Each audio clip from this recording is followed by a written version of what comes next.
Pútín Rússlandsforseti lýsti yfir vopnahléi í Úkraínu yfir páskana og segir framferði Úkraínumanna meðan á vopnahléinu stendur ráða framhaldinu. Stjórnvöld í Úkraínu vara við því að treysta yfirlýsingum Pútíns. Ónæði og mengun getur fylgt kjötvinnslu í umdeildu vöruhúsi við Álfabakka að mati heilbrigðiseftirlits Reykjavíkur. Skipulagsstofnun hefur 3 vikur til að ákveða hvort starfsemin þurfi umhverfismat. Orkuveitan vill reisa vindmylluvirkjun á Mosfellsheiði með allt að 210 metra háum vindmyllum. Vindmyllurnar gætu verið sjáanlegar frá stórum hluta höfuðborgarsvæðisins. Fyrsta skref í tugmilljarða verkefni HS Orku var tekið helgina þegar byrjað var að bora eftir heitu vatni á Krýsuvíkursvæðinu. Vonast til að vatn finnist sem dugi til að hita upp 50.000 heimili. Ísfirðingar létu ekki snjóleysi stoppa sig og halda skíðavikuna í 90. sinn. Í dag var furðufattadagur á Seljalandsdal og tónlistarhátíðin Aldrei fór í suður nær hápunkti í kvöld.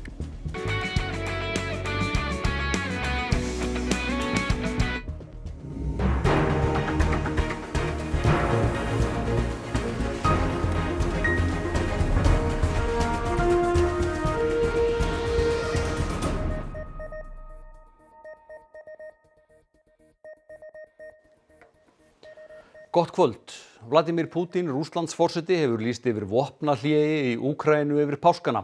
Vopnahléið tók gildi klukkan 6 í dag og gildir til miðnættis aðfaranótt mánudags. Úkraínuforseti segist ætla að virða vopnahléið. Norska fréttaveitan NTB hefur eftir rússneskum stjórnvöldum að Rússland sé tilbúið í friðarviðræður. Framferði Úkraínumanna meðan á vopnahléinu stendur gefi vísbendingar vilja þeirra til friðar. Путин tilkynnti vopnahléð í sjónvarpsávarpi í dag.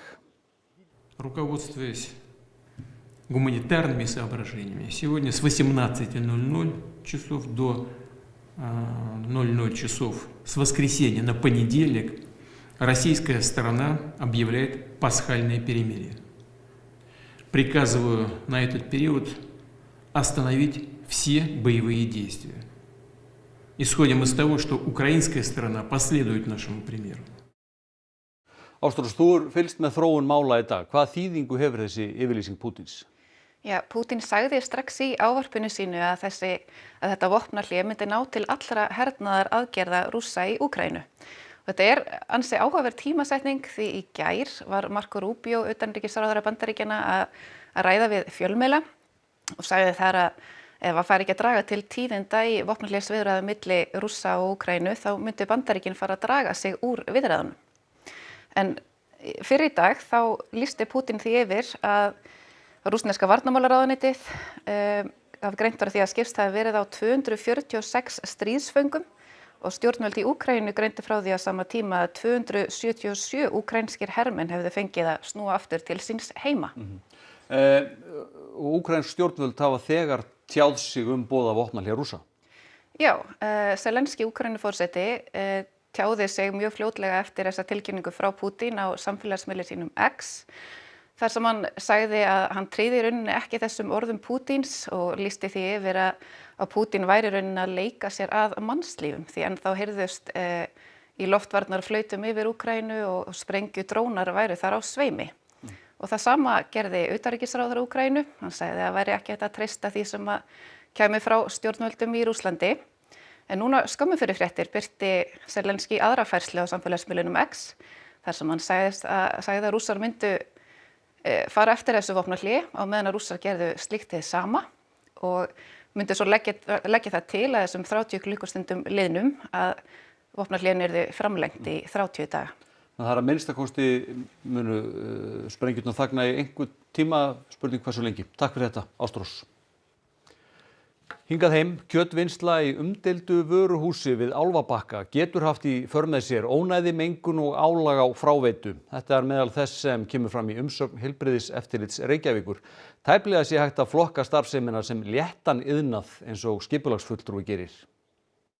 Í þessu 11.000 fermetra vöruhúsi við Álfabakka sem fengið hefur viðurnefnið græna gímaldið átti 1/3 að fara undir kjötvinnslu. Þrátt fyrir mikla óánægju íbúa í húsinu hérna við hliðina á sem þegar hafa mist útsýni og birtu úr íbúðum sínum. En það leit allt út fyrir að kjötvinnslan yrði að veruleika.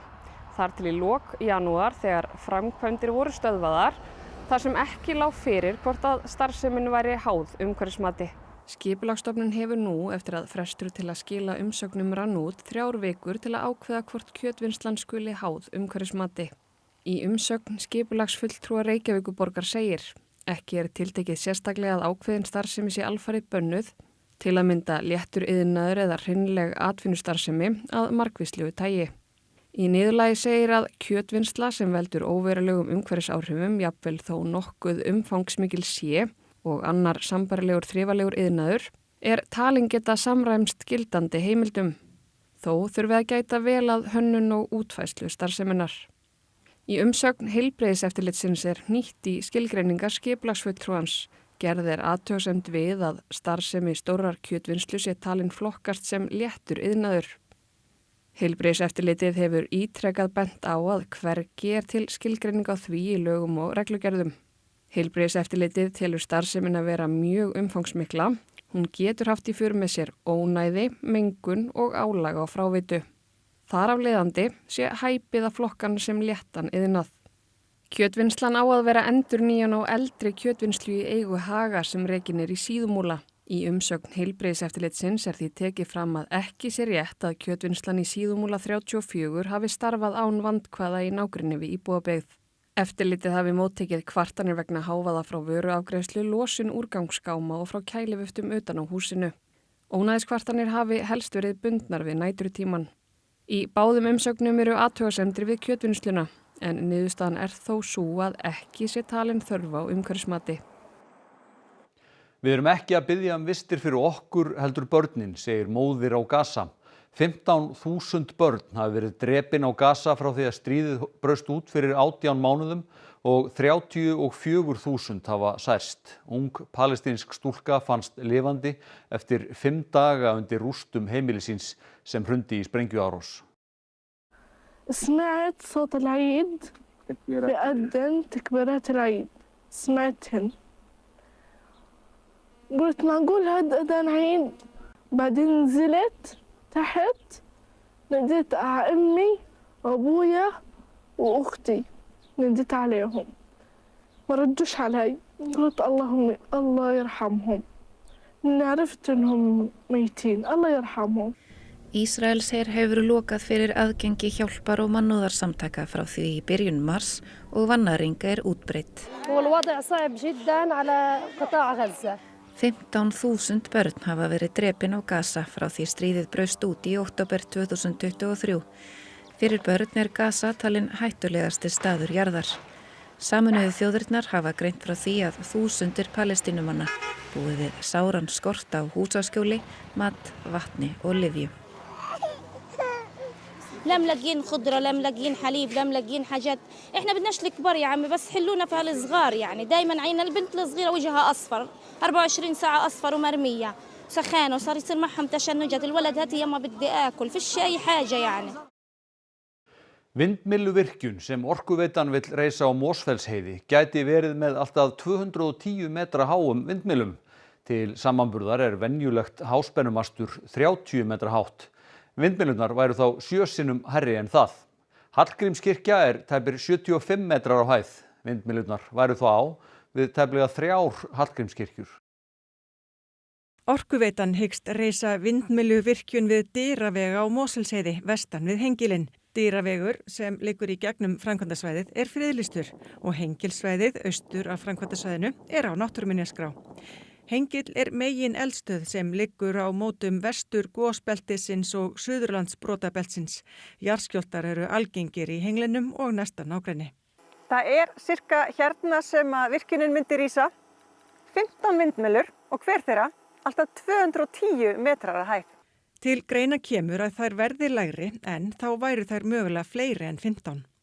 Virkjunarstæðið væri rúmlega 7 ferkílómetrar. Við hverja vindmyllu þarf 1500 fermetra kranaplan og 5000 fermetra geymslusvæði.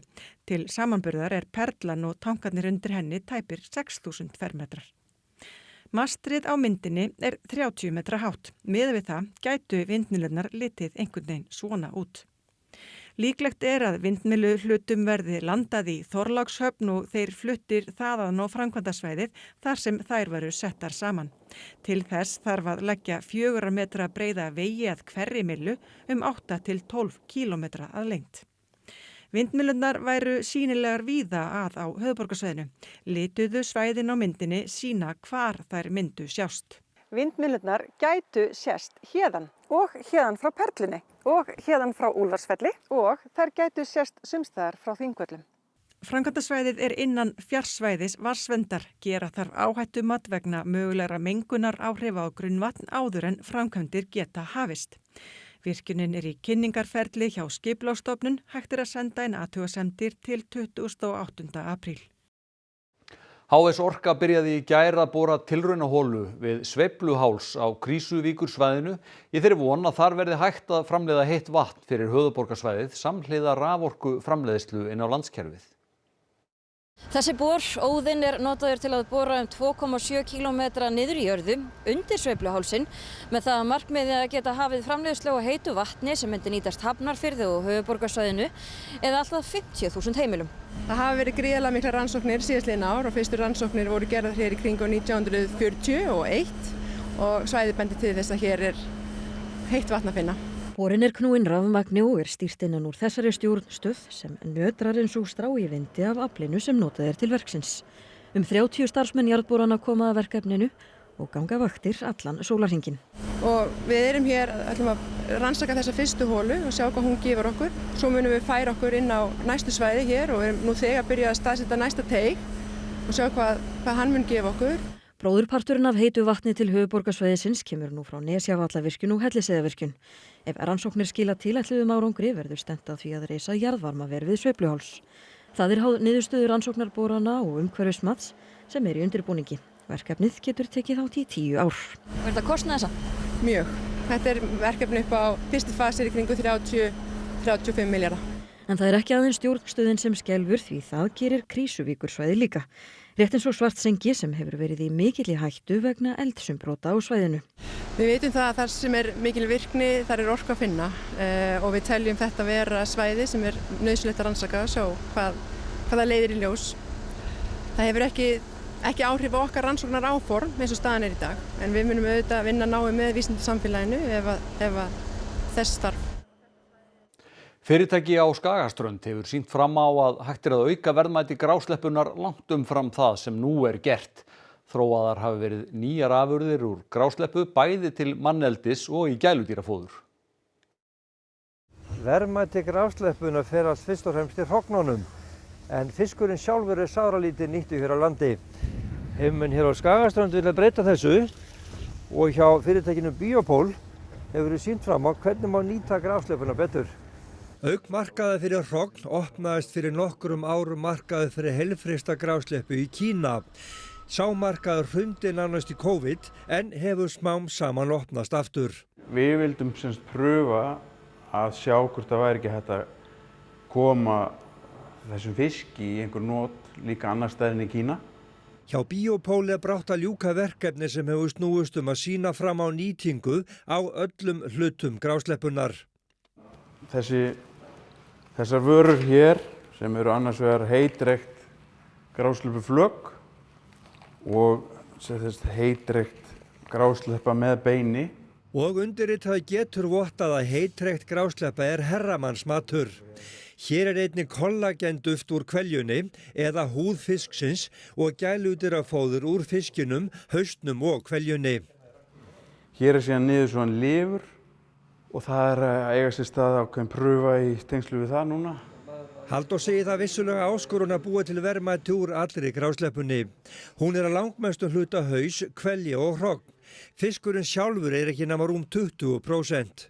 Gerir það mikla kröfur á verðlagningu á þessari afurð. Það að vera mjög dýr til þetta borgi sig. Þess vegna þurftum við að setja fókus á líka nýtingu á því sem eftir Heitreikta grásleppan hefur meðal annars farið á sjávarútvegssýningar á Spáni og í Póllandi og samtal við kaupendur hafið. Markaðssetning á gæludýrafóðrinu býður betri tíma. Ég ætla nú kannski ekki að taka mjög djúpt í árunni en maður gæti alveg séð fyrir sér að þetta gæti raungerst á næsta ári ef að vel tekst til. Þrátt fyrir lítinn snjó var haldið upp á 90 ára afmæli skíðavikunar á Ísafirði með furðufata degi í fjallinu í dag. Það er að kvikna líf hérna upp á Seljalandsdal. Hinnar ýmsu kynjaverur renndu sér niður brekkurnar á Seljalandsdal við Ísafjarðardjúp í tilefni afmælishátíðarinnar og börnin fengu viðeigandi glaðning fyrir að sigrast á allskyns hindrunum. Þessa páska er snjólétt á Ísafirði sem hefur flækt málin fyrir skipuleggjendur. Þessi dagur í dag er svona samankrull af slæmum aðstæðum vegna þess að það er ekkert hægt að hafa opið á alpasvæðinu okkar.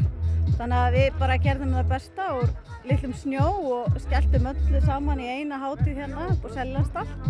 Til að hægt sé að stunda og æfa skíði hafa starfsmenn skíðasvæðisins þurft að hugsa í lausnum. Keyrt börnunum upp á snjósliðum og snjótróðurum og bara gert sitt allra besta. Þannig að við höfum náð að æfa eitthvað en ekki mikið eins og við vildum.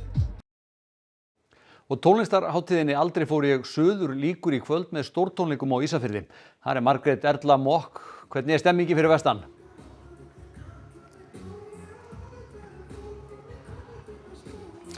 Jú, stemmingin er rafmögnuð þó að gestir séu kannski ekki alveg komnir í hús. Við hefjum útsendingu hérna rétt fyrir 8 og hún stendur þar til hátíðinni lýkur í kvöld. En hér er við komið með kynna kvöldsins. Það er Tinnu og Möttu. Náið þið eitthvað svona að njóta verandi á vaktinni? Já, af því við skiptumst á. Og þetta er alveg mjög sniðugt. Það hafa allskyns svona kynna upplegg verið prófuð í gegnum tíðina. Og í fyrra duttum við niður á þetta og ég fíla það. Við getum valið, má ég plís kynna þessa sveit og svo má ég plís vera með fjölskyldunni minni þegar þessi sveit er að spila. Það er mjög sniðugt sko. Er hann boðinn upp? Til styrktarhátíðinni? Til styrktarhátíðinni sko. Farið inn á aldrei.is, þá finnið þið allar upplýsingar. En hvaða maður var það sem gaf þennan gítar? Jói Hár. Hver er það? Hann er þekktur líka sem Jói bróðir. Já, og allir bara eiga að vita hver það er? Já, svona flest, já. Það gera það flestir. Googla bara. Hvað stóð upp úr hjá okkur í gær? Það var svo ógeðslega margir, en það var svo ótrúlega notalegt. Það var bara allir í æðislegu stuði og... Mjúk stemming. Já, akkurat. Sko, það var mjúk stemming þegar Múr var að spila, spáði það. Smá svona... Grjóthörð en svona mjúkhörð. Og svo komið Norðurljósin til að toppa þetta. Nákvæmlega. Ég segi bara gangi ykkur alveg ótrúlega vel í kvöld. Við skiptum aftur niður í Efstaleiti.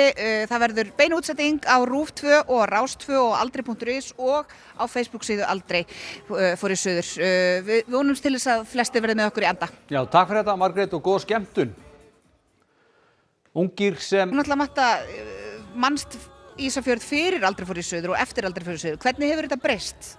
Svona líf þitt fyrir og eftir? Var eitthvað fyrir Aldrei fór ég suður? Ég man það ekki. Eitthvað fyrir Krist, hver man það? Það var örugglega mjög leiðilegt sko.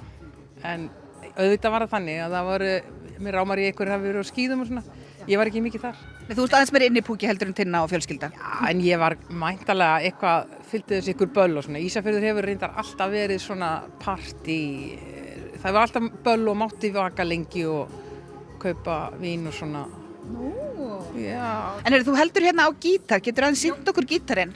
Þetta er nefnilega svolítið snild. Við okkur var að gefa henni þessi gítar. Ótrúlegt dæmi, af því að merkið var aðeins uppfært fyrir sýndi aðeins hann er nefnilega komið með svona kallinn okkar. Hann er komið með gítar. Og þá hringdi maður í okkur og sagði bara, er ég á svona, má ekki bjóða ykkur að fá hann og þið látið alla sem að koma fram árita og svo er... Aldnir hlupu eins og fætur toguðu allar koppagrundir í Elliðaárdal í Reykjavík í dag. Markmiðið var að vinna sér inn páskaegg sem voru falin í kringum höfuðstöðina. Þar voru líka penslar á lofti og skrúðug egg skreytt af miklu listfengi. Enda þurfa ekki að vera úr súkkulaði til að kæta og stytta fólki stundir í páskafríinu. Lítum til veðurs. Austan strekkingur við suður- og suðausturströndina en annars fremur hægur vindur. Létt skýjað á vesturhelmingi landsins en skýjað að mestu austan til og líkur á stöku éljum. Hiti 3 til 10 stig yfir daginn, svalast austanlands og austfjörðum. Nánar veðrið að loknum íþróttafréttum. 32 liða úrslitum bikarkeppni karla í fótbolta lauk í dag með 4 leikjum. KR setti 11 mörk á móti andstæðingum sínum og rétt rúmlega 15 ára gamall gutti skoraði þrennu. Leikið var í úrslitakeppnunum í kvennaflokki í handbolta og körfubolta í dag og spennan að magnast í báðum deildum. Spennan magnast sömuleiðis í baráttunum meistaradeildarsæti í ensku úrvalsdeildinni. Aston Villa þétti stöðuna með öruggum sigri á Newcastle í dag. Íþróttir eftir andartak. Og þá ekkert eftir nema að rifja upp helstu atriði frétta. Pútín Rússlandsforseti lýsti yfir vopnahlé í Úkraínu yfir páskana og segir framferði Úkraínumanna meðan á vopnahlénu stendur ráða framhaldinu. Stjórnvöld í Úkraínu vara við því að treysta yfirlýsingum Pútíns. Ónæði og mengun getur fylgt kjötvinnslu í umdeildu vöruhúsi við Álfabakka að mati heilbrigðiseftirlits Reykjavíkur. Skipulagsstofnun hefur 3 vikur til að ákveða hvort starfsemin þurfi umhverfismat. Orkuveitan vill reisa vindmylluvirkjun á Mosfellsheiði með allt að 210 metra háum vindmyllum. Þær gætu verið sjáanlegar frá stórum hluta höfuðborgarsvæðisins. Næstu fréttir verða sagðar í útvarpi klukkan 10 í kvöld og á rúv.is má nálgast allar helstu fréttir á íslensku, ensku og pólsku. En þessum fréttatíma lokið. Verið sæl og njótið kvöldsins.